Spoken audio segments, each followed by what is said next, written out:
Today on Noble Legends podcast, I got legendary Georgetown forward Michael Graham. Michael Graham was a guy who played 1 year for Georgetown, but he'll be forever etched in our memory. He helped lead Georgetown to a national championship, made the all-tournament team in the Final Four. And I think along with University of Maryland and University of Virginia, if that's a local team, the only national champions we ever had from the DC area. So welcome, Michael. Thank you. Thank you. So, many years ago, Michael, we played. So Robinson came into the to Spingarn to play. It was your senior year, my junior year, and it was an afternoon game, and we were so intimidated. Nowadays when the suburb kids play the city kids, there's no intimidation. They're used to it, AAU, or it's just different. But back in those days, the city kids had a mental edge over the suburb kids. Do you remember that game at all? Well, vaguely, you're talking about probably 35 years or so. So I mean, vaguely. Nowadays I watch these kids play basketball on a high school level, and it's totally different from when we played. There's a lot of commodity with those kids because they're together all the time, not only during the high school season, playing for their respective schools, but also the AAU teams and other tournaments that they might play in over the summer. So it's not a lot of fear with each other now. Yeah. So do you like the game today? I mean, when you played, you were an intimidating presence. I mean, there was no bones about it. The Big East was an intimidating conference. The Interhigh was intimidated. It wasn't soft basketball. Today, the game generally is not played like that. There's, first of all, because of the 3-pointers, a lot more space on the floor. But it's just the players don't try to take the same mental edge that when you played. Do you like it better when you played, or you like it better now? I like it better when I played because back then you can knock a few people on their tail sometime. And back then, the Interhigh was considered the best high school league in the country. That's right. You had a lot of guys that came out of the Interhigh. Matter of fact, the DMV was full of true basketball players when we played. So now, I mean, I don't watch too much of the game now. I might watch a series here and there, or I might go to a Georgetown game. Out of the season, I might take on 1 or 2 games.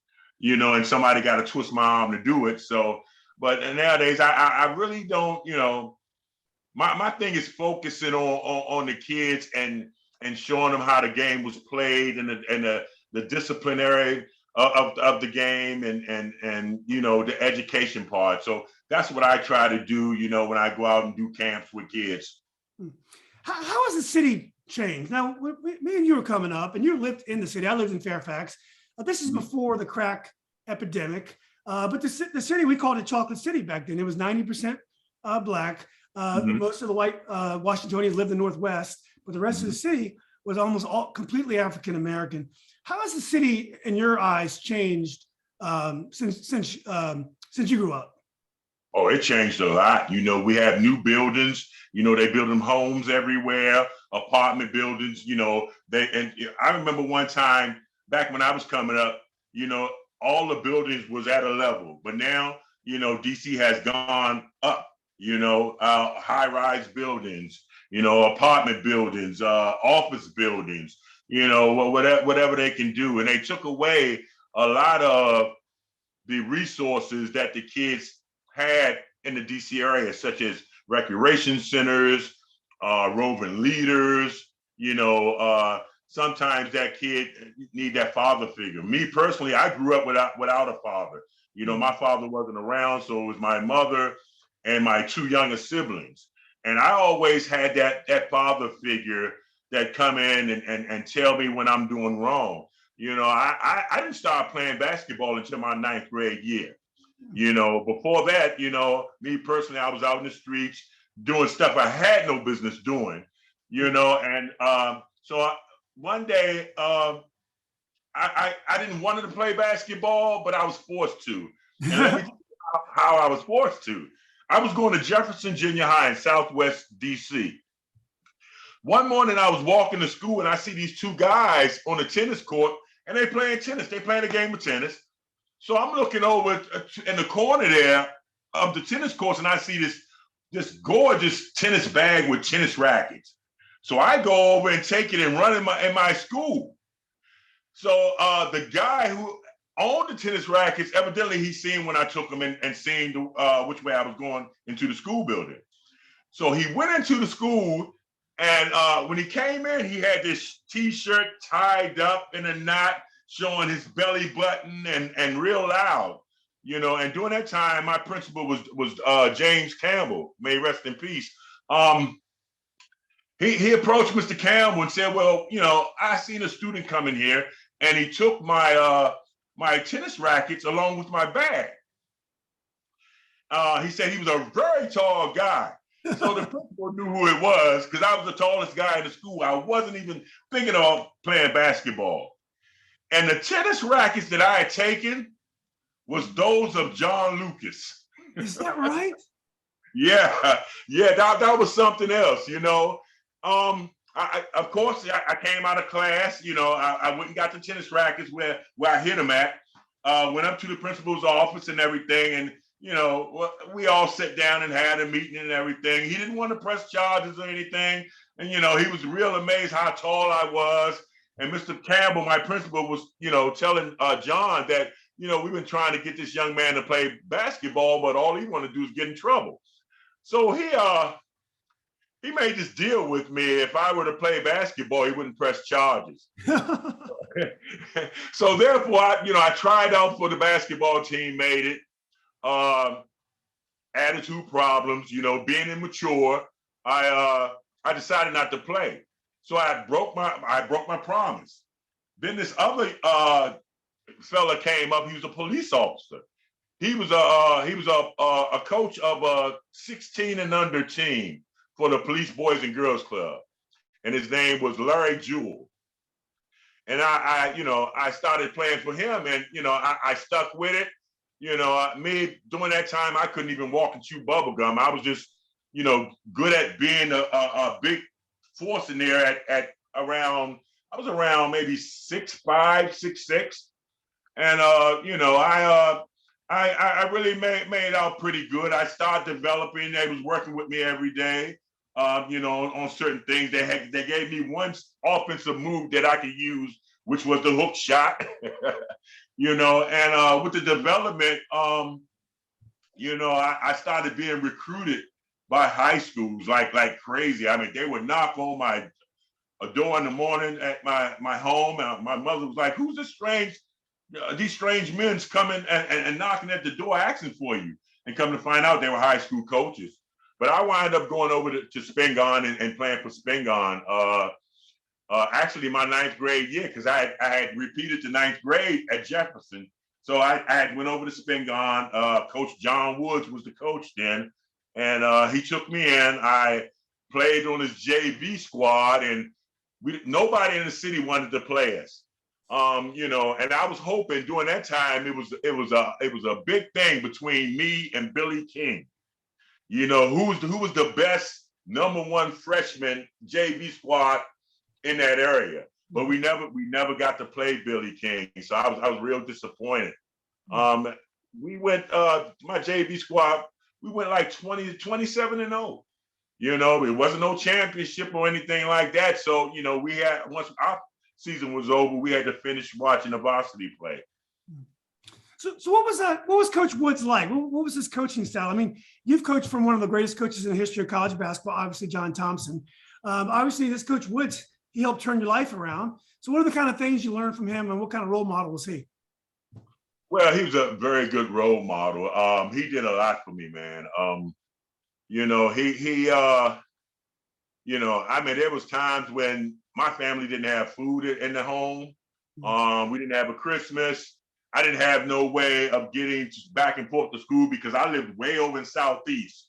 So therefore, I had to take the metro in order to get to Spingarn every morning. So he provided that also. It was pretty good. My first year of varsity playing, I didn't know what the heck I was doing. I wound up making, All-American, all met, and every accolade there was in the DC area, and I was really shocked, and then I realized that this thing could take me somewhere. I wasn't thinking about pro basketball. I was thinking about college, going to school somewhere. I seen all the colleges, the letters coming in from all these different colleges. I was really getting excited, and I would go back home to tell my mother, about what had taken place by me playing this game of basketball, and she was really happy because it kept me out of the streets, because during that time before I played basketball, I would, be away from my house, from my mom's and my brother, at days at a time. When, she don't know where I am and worried and everything like that. So it sort of made me take on some responsibility and be a role model for my other two younger siblings, So, and I had to realize that I had to, excuse me, shit or get off the pot because I was the man of the house, and so it sort of like turned my life around. It really did. Even though my mother never seen me play, she always wanted to, but I guess she was ashamed because she didn't have the type of clothing. I can remember my mother all throughout the years, the only type of shoes she ever owned was cloth bedroom slippers. And she used to walk on the heels of those and through the snow and everything. So she didn't want to come out and be seen or anything like that. The only time she would come out is during, going to the grocery store or coming up to the school to, take care of me and my nonsense. Yeah. So one of your teammates is a guy I went to summer camp with when I was a kid. I went to football camp with Sherman Douglas. I guess we were probably 11, 12 years old. It was down in the country, down in Culpeper. Actually, Grant Hill was on our team as well. And Sherman, he hated football. And all week long, Sherman would sneak away. He would shoot baskets by himself. And he was a really little guy, so no one would ever think he'd be a great basketball. I mean, he was a good player, but he was so small that you would never think this guy'd be in the NBA for a long time. So how did you meet Sherman, and what did you think about Sherman when you first met him? Well, I knew Sherman ever since he was going to Hines in junior high school. I had a relative, my Aunt Liza, who lived in the same projects that Sherman lived in, which was Potomac Gardens. And so that's when I got to know him. When he came to Spingarn, I believe I was a senior and he was a sophomore. So he didn't play much. He was on the team, but he didn't play much. But I find him as a respectful young man. Even today, we got along very, very well back then during the days when we were in the projects. My aunt, she used to cook and sell dinners in the area, and everybody used to come to her, so, and that's where I knew Sherman from. We would shoot hoops around in the projects, and he had this guy, I forgot this guy's name, but anyway, he was like a mentor to Sherman, and I knew him. And so, we would go up to Hines Junior High and shoot buckets, and our families would get together, when we have a community outreach or picnic or something. So yeah, I got to know Sherman real well. What's the key to his success? No, Sherman wasn't that fast. He wasn't the greatest outside shooter in the world, but he just got it done. And you were there for a lot of the games in high school, and you saw him play in college. Played against him in college. Actually, you're older than him, so you probably didn't play against him in college. What was the key? What made him so tough in basketball? His hard work, because he knew he didn't have the physical skills, and his IQ for the game. Yeah. His IQ was out of this world. He would make plays sometimes that you never would think that he could make, and I was, really, really surprised, about him leading that team to an undefeated season and the numbers he was putting up. It seemed like every game, this guy, he seems like that he always puts something on to his game. And he always worked hard to get better, to be better than anybody else. He did his homework against his opponents in high school. I mean, he was just a madman out there, and his IQ was incredible.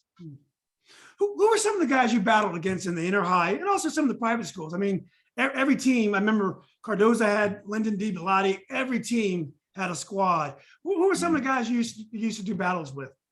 Yeah, it was Lyndon DeBella, who was in Cardoza.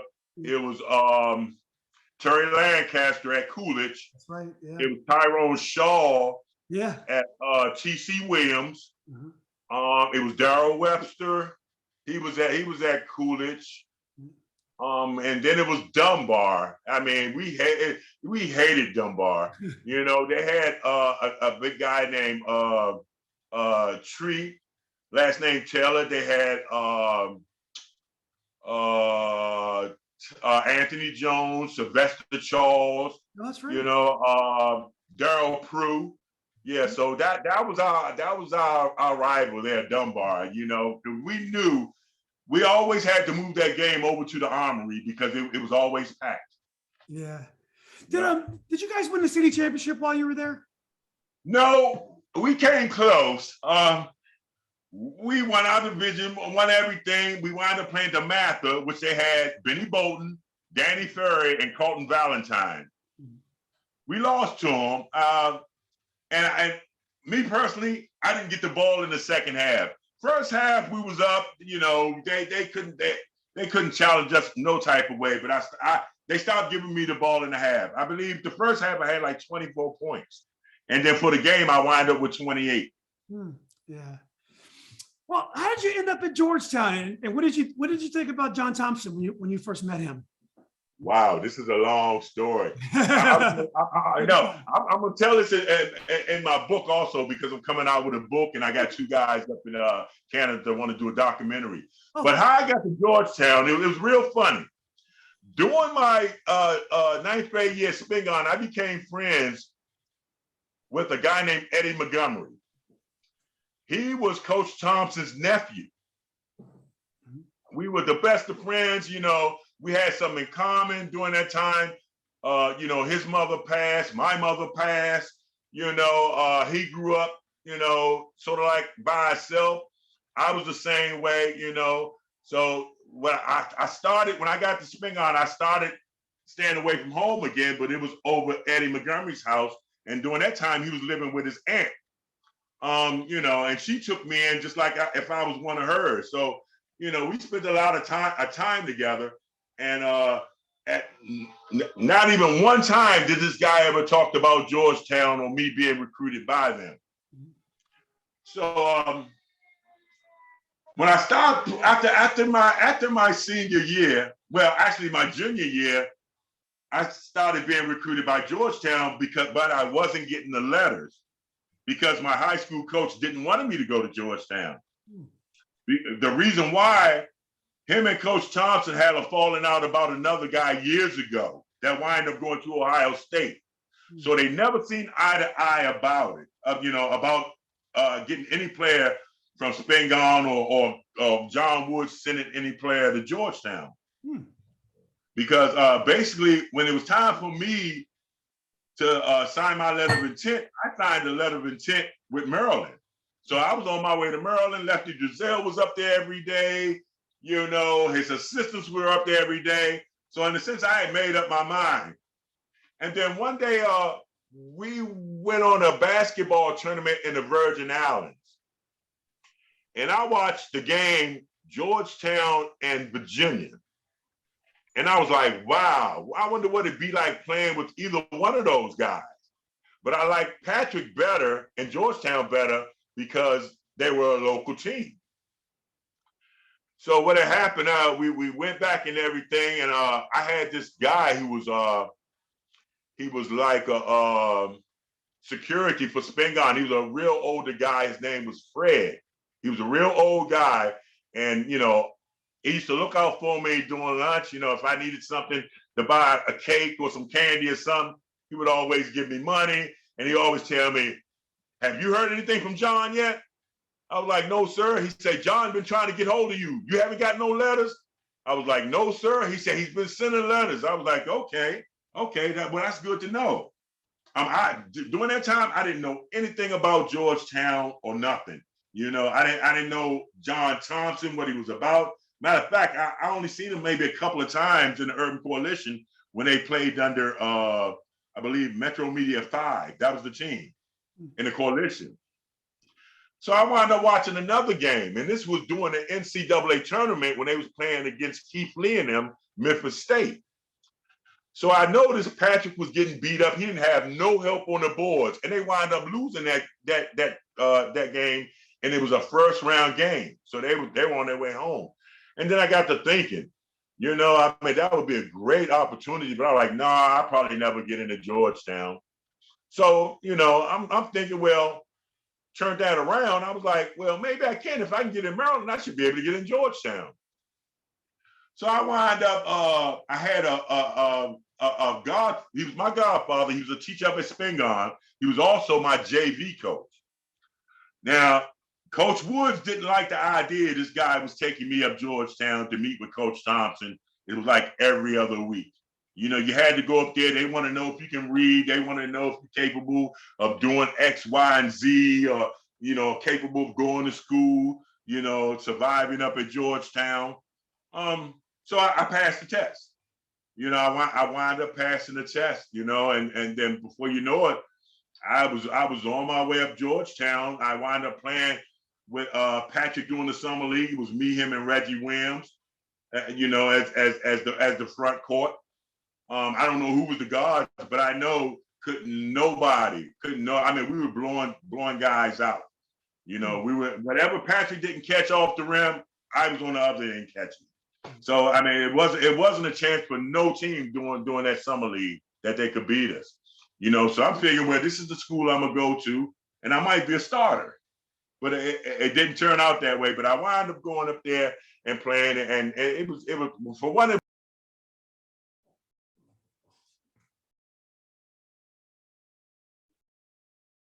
My mother approved of. She said I would be good because he's like a father figure. He was 6'10" and real big, and he was the only guy that could tell me something, and I would listen to him. And he used to tell me, well, if you don't do X, Y, and Z, we going up in my office and break up some furniture. During that time, I'm 6'9", 210 pounds. He's 6'10", up over 300, and it was his way. He had that old man strength, Yeah, exactly. Yeah. So in his autobiography, or maybe it's just a biography, there's a story when I guess either Rayful Edwards or one of the notorious drug dealers in town was hanging around the players, and John Thompson had to deal with it, and he did so masterfully, and the dealer respected him and left the players alone. I forgot exactly the story. Did a lot of those things happen under John Thompson? Did he protect you guys from outside influences? Yeah, he did. He really did. And I remember that was Rayful Edmonds, by the way, and he had me, John Turner, Alonzo Mourning playing in tournaments for him. And Coach didn't like that. And even though I was long gone for Georgetown, he got on me too. He kept Alonzo and got rid of John Turner. And luckily, things still turned out great for John Turner. He was drafted in the first round by the Houston Rockets, had a short NBA career, but it was productive. But Coach, he protected us, and he had to, because, some of us there couldn't really talk to the media. Even if Coach were to let us, it was a problem. I mean, some guys came up there. They as far as they skill level, as far as the education, they needed some work. There's no doubt about it. So he protected us. He always, freshmen couldn't talk to the press. I remember after we won the championship, Good Morning America wanted to do an interview with me. He wouldn't let that happen. And in a sense, I understood why, being a freshman, but, I just won the national championship, man. And, that was exciting. So, I thought that I could have handled that. you know. But coach made the decision, so I had to go with it. Yeah. Did you feel comfortable on campus? I mean, Georgetown is a beautiful little campus. It's very different from the rest of the city, especially back then. Mostly white, mostly very wealthy. Did you feel comfortable there? Did you enjoy the campus life at Georgetown? No, not really, because me, it was like another world. When you go past those gates, it's like another world. So I was going home every chance I got, because I felt guilty. Number one, we would have this training table with steaks and shrimp and everything, and my family at home probably eating a potato sandwich, drinking water, because I remember when we didn't have food, all my mother did was drink water and smoke the cigarettes, and whatever food we had, she gave it to us to make sure we were eating. So I sort of felt guilty of that. And I think that's when I really became a man and really understood and had to mature, that my mother needed me the most, but she wanted me to be at school. But me, I made that decision of not, being up there, but I was still getting my work done. And what really took the cake was, I remember doing a paper for English class, and I was up all night long. Come to find out, once I got the grade for the paper, it was an A. It was the best grade in the class. I went through hell with the professor and everything. She's telling me and coach that that's not my work. And I was real upset. I was really bothered. And the only reason why she done that, because I was a basketball player under Coach Thompson and I was Black, because he had them problems before with former players that was there before me. And so that really bothered me. And I really felt out of place. I really felt out of place with that. How did you get along with the other guys from the Interhigh? Like, I think Billy Martin was from McKinley. You had Jones was from Dunbar. You had a lot of Interhigh. Were you guys all friends, or were there rivalries from the Interhigh that remained on the Georgetown team? No, matter of fact, when I got there, Anthony Jones was transferred to UNLV. Oh, is that right? Okay. The only person there was Gene Smith and Billy Martin. But, people think that it was a lot of commodity on the team. We were close, but no, it was rivals within the team. Everybody had their own little clique. Some people didn't like some of the other people, and especially during the championship run, I was really disliked because I sit down some of the upperclassmen where it wasn't my decision for me to play. It was coaches, so that there was a lot of animosity with that. Yeah. Well, Michael, one of your trademarks is your bald head.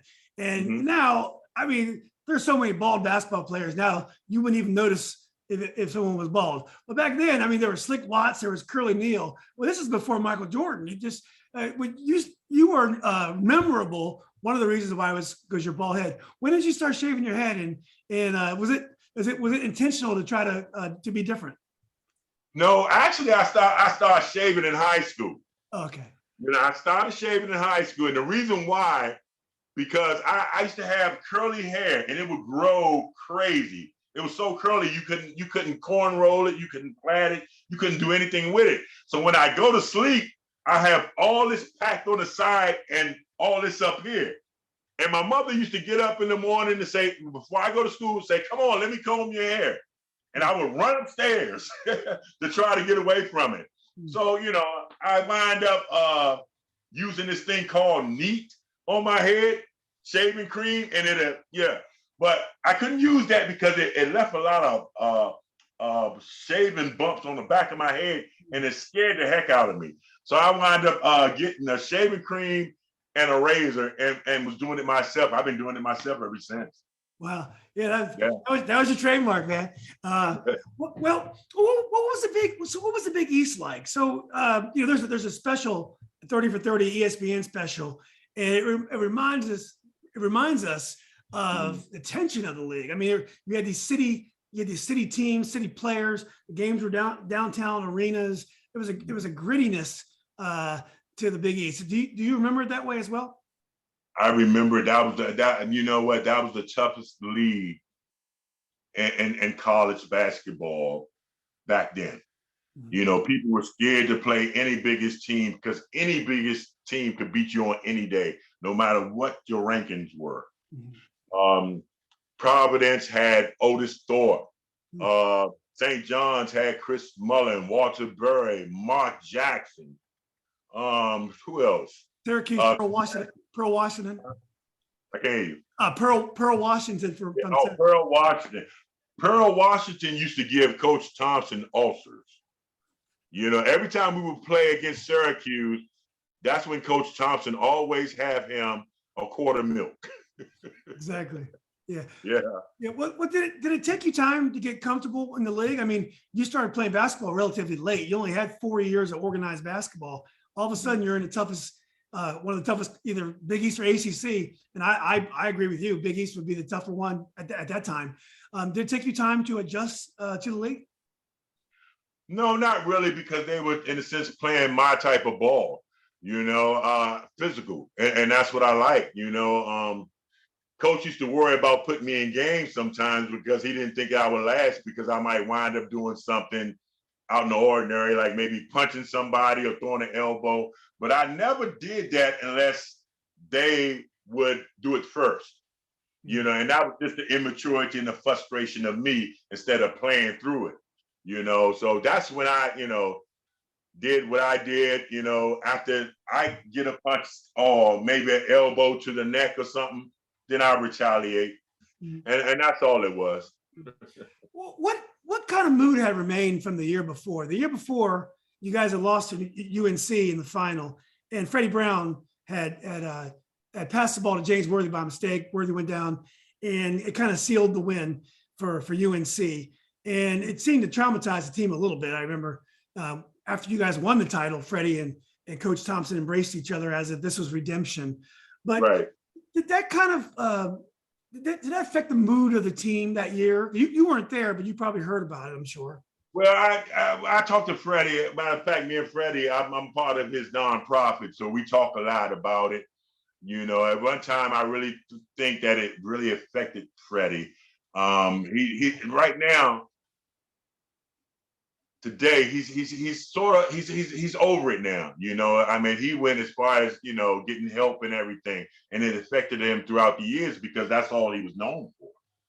Yeah. You know, so it didn't put a dapper on me or Reggie Williams coming in, because, you know, we was determined that we were going to win us a championship. Me and Reggie was roommates as freshmen, and he was the #1 player in the country.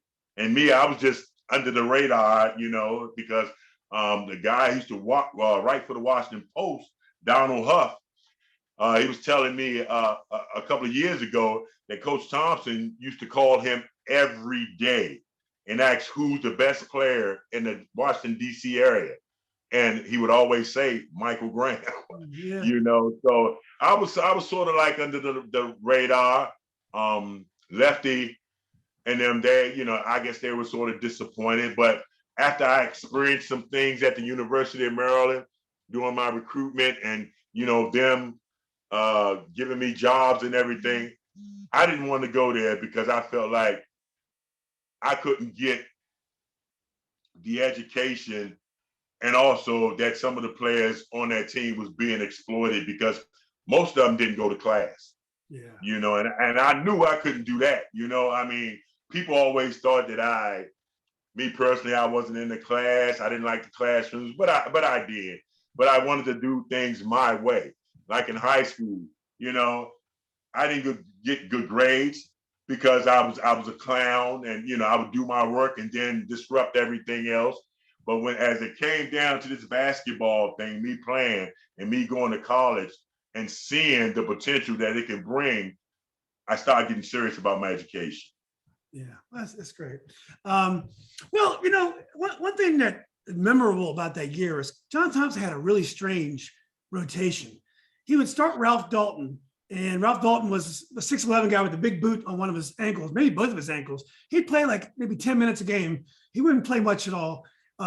He would start Freddie Brown, and Freddie Brown wouldn't play too much that year. He was not the player he was the year before. And then he'd bring in he'd bring in Gene Smith, he'd bring in Reggie Williams. Sometimes Billy Martin didn't start. What was up with this rotation that year? He had so much talent, he didn't know what to do. Like you said, Ralph was coming off an injury to his foot, So that's why he had to wear the boot and he wasn't as mobile. Fred Brown, his knees wind up getting real bad. So his minutes was limited. So he didn't really want to start a freshman. So he would start those guys ahead of us and let them play a little bit. And then he'll bring us in to sort of like finish it off, and he would always tell us, it ain't who starts the game, it's who finishes the game. And he was right. Yeah. Well, the season was great. You lose to DePaul and Dallas Common Jays, but I think you only lost 2 games. You win the Big East tournament, which was a Madison Square Garden. That was a big deal back then. I think you beat Syracuse in overtime. You beat Johnson in the semis, and you beat Syracuse in overtime in the final. Do you remember the Big East tournament that year? Of course, yeah, I remember it. Every year, somebody always sending me something on YouTube or Facebook about it and everything. I remember it. And what turned it around was, I guess it was I was fouled and I wound up throwing punches at Andre Hawkins. Andre Hawkins was not the guy. He was the wrong guy. And I always apologize to him about that today. We became the best of friends. Once we found out that our birthdays was on the same month, same day, and same year. Yeah. So, you win in overtime, Syracuse. Then you go to the NCAA tournament. And the first game, you play SMU and John Koncak. Yes. And I believe they held the ball. It was a very low-scoring game. And you guys 37-36. You almost lost that game. Do you remember that game at all? Yeah, I remember it. 37-36 was the final score. And you know what? That is the only game that put fear in my heart because I didn't want to lose. I didn't want to lose. And, you had John Koncak, they building up the hype. Him, Patrick against John, it was crazy. They held the ball, man. And it was really, really crazy because we wanted to get out there and put up some points and everything. That game was down to the wire. And that game was so long. That game seemed like we were playing for days. But you get by there, you beat UNLV and Dayton pretty easily. And then you get to the Final Four and you play Kentucky. Now, this Kentucky team had Sam Bowie. It had Kenny Walker. It was a good team. And I even believe they may have even been favored. Do you remember that game? Of course, I remember that game. They had to calm me down the night before because I was ready to go. I wanted them so bad because it's a thing about guys taller than me. I get really hyped up to play against them, big 7-footers. And I was really hyped. I was really hyped to play that game, because I knew in a sense they were afraid.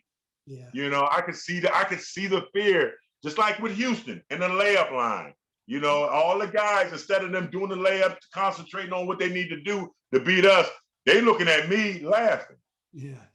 They smiling, snickering, and all that stuff.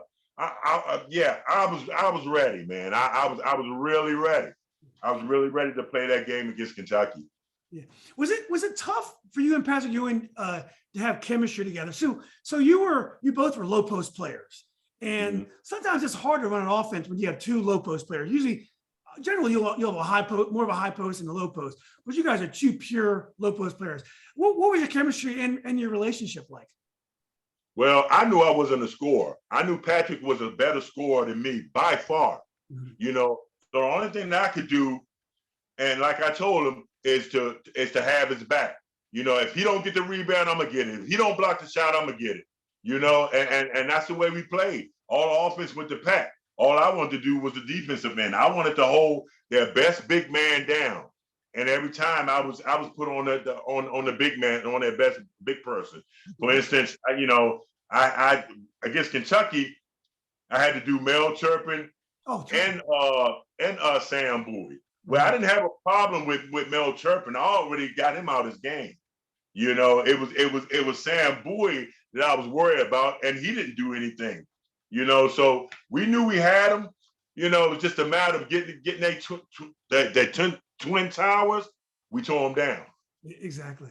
And by then, it was established that even though you weren't necessarily starting, you were playing the most minutes.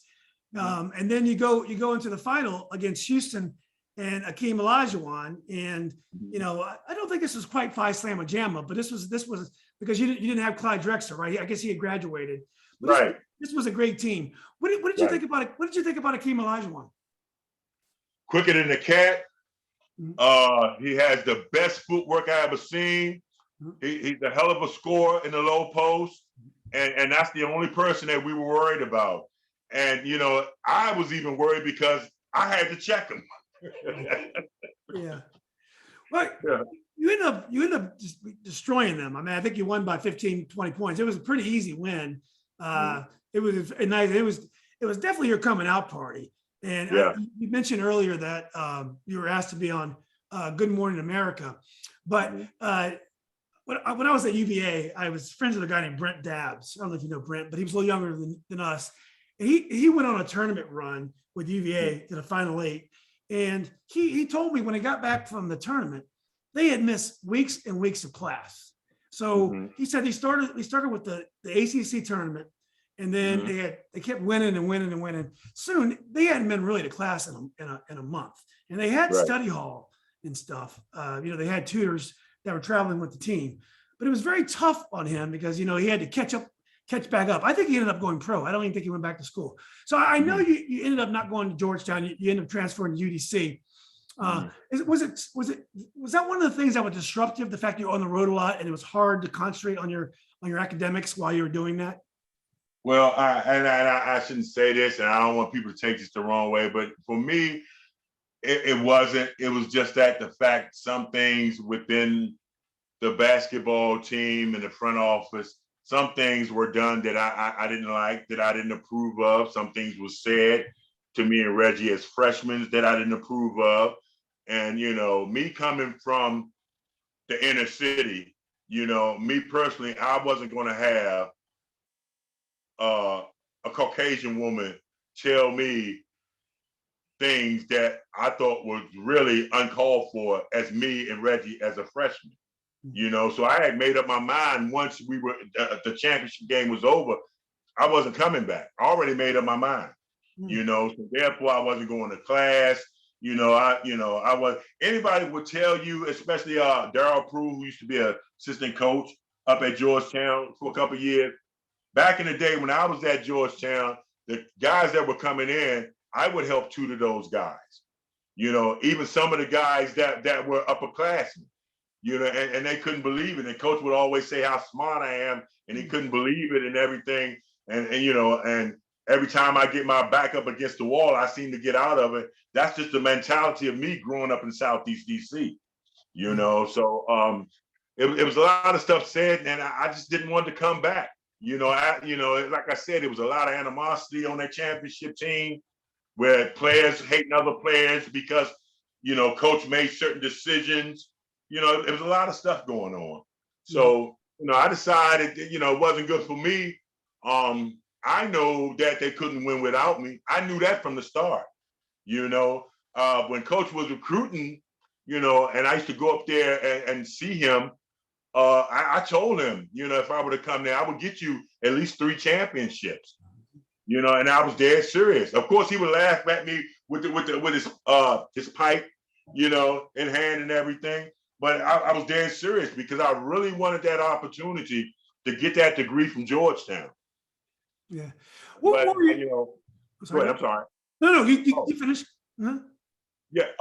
But I seen otherwise because I noticed, and I'm not putting no hate against Georgetown because they gave me the opportunity to do the things that I should have done, but I didn't. But I didn't want no degree in sociology, and everybody was getting a degree in sociology.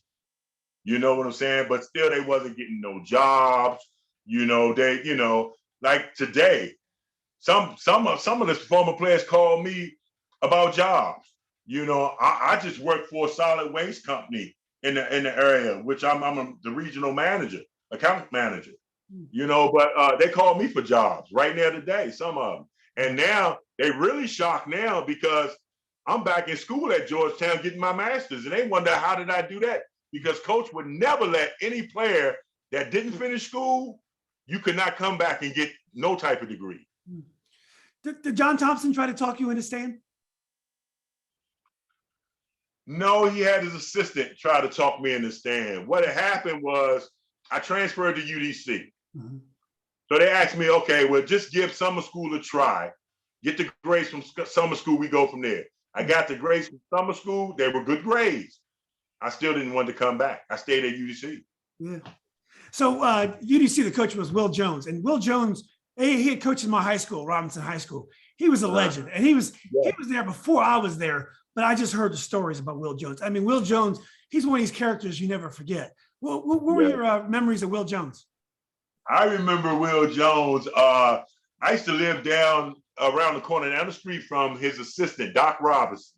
Mm-hmm. And I played for Doc in certain summer league tournaments. And so when I was being recruited by UDC because they had recruited another guy that went to Spingarn before me, Wil Jones. Mm-hmm. And wound up winning the Division II championship. But I always wanted to go to UDC because I like Doc Robinson and I loved Wil Jones, without a doubt. He took care of his players. If you're wrong, he's going to tell you you're wrong. But if the school, doing something wrong, he was just like Coach Thompson in a sense. He protected his players, but he was real. He was real. He was just like a friend that you might have out here on the street. Yeah. I mean, he was always accessible. Anytime that you wanted to talk to him, you can call him at home. I mean, he was just a down-to-earth guy, and I loved him. And I wound up going to UDC, and I went at a bad time because him and the athletic director was really beefing. So when I got there, I thought I needed a couple of classes and be eligible and everything. Come to find out, I took the classes where the guy, despite being, I never put on a uniform, Sports Illustrated ranked UDC that year as the #1 team to beat in Division II. I never put on a uniform yet. The athletic director didn't make it come true. So Coach Wil Jones said, I tell you what, you might as well go and try your hand at the professional level. So he wound up finding me a agent, which my first agent was JoJo White, the former Boston Celtic, and I went from there. Yeah. Well, why don't you sum up your pro career? I know you did a couple of years in the CBA, and you played overseas and for a while. Why don't you tell us a little bit about your post Georgetown basketball career? Well, it didn't last long because, for one, I had gotten a stigma that I only can play for a black coach. So that's in a sense, that sort of like hurt me. I went up to Canada, put up good numbers. Cavaliers was looking to call me up. I broke my ankle. Then I went back down to the CBA. I played for John Lucas in the USBL. I played for Henry Bibby. Wow. I played for Cassie Russell, and I played for Phil Jackson. Wow. Yeah. So I had an incredible career. It was short. I had an incredible career. But then when I started going over to Venezuela and Portugal and Mexico, I sort of, the taste sort of got bad, and I was just thinking of the other things, being with my family. I was a father during that time. So I just wanted to come home and just, forget about playing basketball. And I did. Were you surprised by Phil Jackson's success? I mean, I remember by the time he was a CBA coach, I already read his book. I think it was called Maverick. So I knew about Phil Jackson back then. I had watched him play. Are you surprised he's like this legendary coach now? No, I'm not. Because me and Phil, he loved me, but it was something. He was really upset because I guess I don't know. I got there. When I got to Albany Patroons and Phil Jackson was the coach, he had these two older guys, like they was close to almost 40 years old. And they were the main two players he relied on scoring and everything. So he just wanted me to rebound and play defense. Well, me, being immature, I wanted to score and do this and that. And I thought, the team was too old and everything. So we used to have talks a lot. And he always said he could never get through to me. But then during that time, my father had passed. So it was a lot on my mind. And it wasn't basketball, that's for sure. But it didn't surprise me none. People was telling me I'm in a few of his books, so he must really think about me a lot. It was that I'm that one person that he couldn't get through. you know, I'm sorry, that probably was my fault. Like I said, the immaturity, you know, yeah.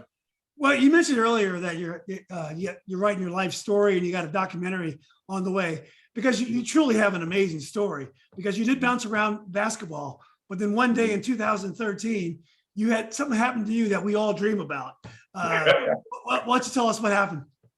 Well, I did something that me personally, I thought it was a nightmare, to be honest with you. It turned out to be a nightmare, but I was a district manager for a company called Rent-A-Center. So I was taking some merchandise, laptop computers, to another store of mine up in the Northwest DC area. So I had to use the bathroom. I stopped by a gas station and everything. They told me they didn't have a bathroom. So I figured if I bought something, I could use the bathroom. Well, I didn't see anything in the store because everything was just about outdated. So I had $10. I'm like, well, go ahead. Let me play the Powerball. Give me $10, Powerball tickets. So he gave them to me. I kept them in my pocket for maybe a month. So I mean, one day I did think about it though. Before I knew I hit, I was like, well, maybe I got enough to get me a cold Heineken or something, But I never went over to the store to cash or to see about, cashing the ticket in to buy the Heineken. So I went home one night and I was laying on the bed. No, just got out of the shower. I was in bed, and then I'm hearing the news. My wife was listening to the news in the living room, so I'm listening from the bedroom, and they said we're looking for a Powerball winner in the DC area, and they called out the numbers. So I said, okay, one of the numbers was my jersey number at Georgetown, 50. So I knew I had that number, but I was like, no, I know I ain't hit it. So a couple of minutes later, I got a phone call. Well, it was Coach Thompson's nephew, my best friend, Edwin Montgomery. He said, Beast, he said, somebody in the DC area hit the Powerball. He said, did you play any tickets tonight? Because I didn't, I ain't hit nothing. I said, yeah, Ed, I did. But right now, man, I got inventory in the morning at 2 stores and I'm tired. I need to go to sleep. I said, I'll check them in the morning. So we hung up. I went to sleep, got up in the morning. My brother-in-law called me from North Carolina. He said, hey, man, did you hear about somebody hitting the Powerball up there? I was like, no. I say, I tell you what, send me those numbers, man, and let me look. I'm going to hop in the shower. And once I get out the shower, I'll take a look. Got in the shower, hopped out the shower. Okay, I'm looking at my phone. I'm looking at the tickets. I'm looking at the phone. I'm looking at my tickets. I just dropped my towel and screamed. I got sick. I got sick. I didn't even go to work that day. I went back in my bed and slept. And before you know it, I got another call from my friend Ed Montgomery again. And he said, Beast, what's going on? I said, man, I done hit. He said, what? I said, I done hit. He said, man, you need to call Coach. I said, yeah, I probably do. So I called Coach and everything. So Ed would wind up coming to my home, picking me up, taking me up to university and everything. I signed my ticket, put it in the envelope, made copies of it to take with me. Okay, I put the envelope in the safe in the basketball office. And as I got my copies, I went back downstairs on the basketball floor and sit down to talk to Coach. Coach said, you made copies? I said, yes, sir. He said, give me it. I gave it to him without a question asked, So I wind up, I started getting all these phone calls, relatives I haven't talked to. Yeah, I had one relative I haven't talked to in like 20 some odd years, told me you're the same MF, and hung up the phone. I was like, wow. I had my cousin try to run me over with a government trash truck. All types of stuff. It was crazy. Everybody wanted something, and I'm like, well, I got kids, I got a wife, I got to take care of home first, and that's what happened. I wound up hitting, man, and it was crazy. It was really crazy, and I don't wish that on nobody. Have your stuff together when you play the Powerball if you so happen to hit. Exactly. I still like to have my chance at those troubles, but I understand the difficulty of all of a sudden, getting that hot potato. But look, Michael, this has been great. Your story is unbelievable. Wish you all the success on your book, your documentary. And I really appreciate you doing this.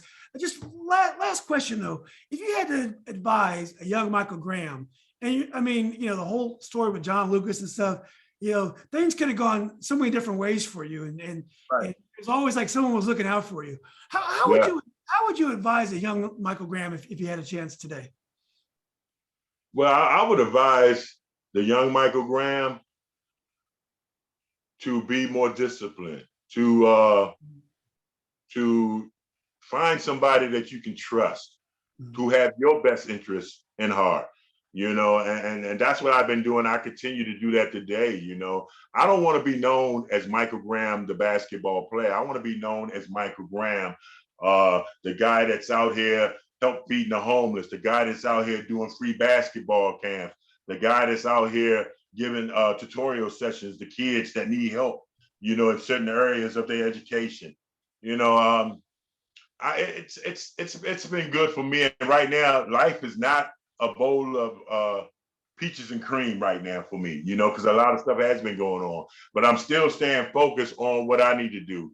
I still have my blessings, like now. I'm getting my master's at Georgetown. That's awesome. I'm in school right now. So, that to me, that's a blessing. I've met people in the sense that, have my best interests in heart and the things that I want to do that I probably should have done a long time ago, but I'm trying to do it now because somebody done it for me as I was coming up, and that's all I want to do, is get these guns off the streets, get these kids right, and none of us is perfect.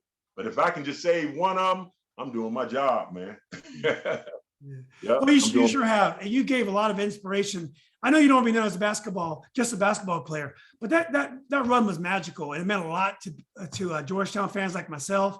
We never forgot you. It was amazing. I'm glad you're on your feet. I'm glad you're out there still fighting like the rest of us. And I wish you all the best. And let's keep in touch. Maybe sometime we'll meet and get a coffee and meet in person. Yeah, we need to do that. Matter of fact, I want you to come to this event, this networking event. I was at it last night. It's my friend Doc Walker, used to play for the Skins. Of course. Yeah. Well, he's having a big old networking event June 30th at the Loomis building in Tyson's Corner. That's the tallest building in Tyson's. Yeah. Okay, we're going to be on the top of the roof. We're going to have former Skin players there. Everybody. I would hope you would come, man. Oh, you kidding? I'd love to come. Yeah, man, that would be so great. It's on the 30th. As soon as I get the information and everything, I'll send it to you. Do me a favor, send me your phone number and everything. I'll get hold of you. Matter of fact, I got your email. I'll send everything by that, man, and we can chat up some stuff, man. That'd be great. I'll send you all my contact information as well, and I'm definitely in. I appreciate the invite, man. Hey, not a problem, man. And thank you for having me. Hey, Mike, have a great day, man. Thanks again for doing this. You too. Thank you. Okay, buddy. Take care, man. Bye-bye. All righty.